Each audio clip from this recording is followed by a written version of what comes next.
میکنی؟ من در تلویزیون کار میزنم.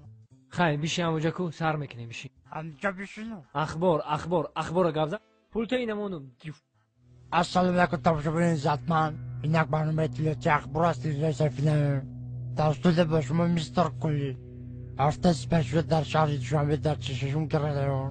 در نزدیکی NVT دو دوست را دستگیر کردند. صدراعظم نجمی و بهرام غفوری ساعت 12 شب به نیت غارتگری از خانه بیرون شده و خانه عبیدالله سعدالله حمله کردند. عبیدالله سعدالله در حالت مست خواب بوده. از کاسه عبیدالله سعدالله 180 درم، از درون شیفانیر عبیدالله سعدالله چیزهای قیمت بها، دو فیلم میکا، دو پرکالو، دو پچکه چای، دو پرنسکی و دو ترکانی خانه را زیر کرده گریختند. از این کارها سردار گروه میلیسیا حسن چیلا خبر شده با کارگردان کرپسی جمهوری تاجیکستان خبر داده.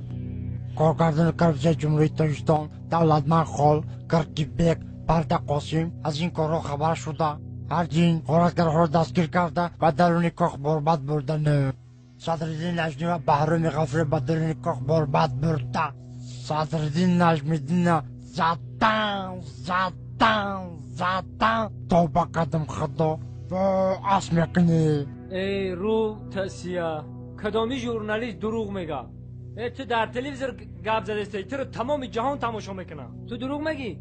تو رو خلق بدونه چیکار میکنه؟ سنگ شب بود میکنه. نخود ژورنالیست دروغ بگه. چه داره بزنی؟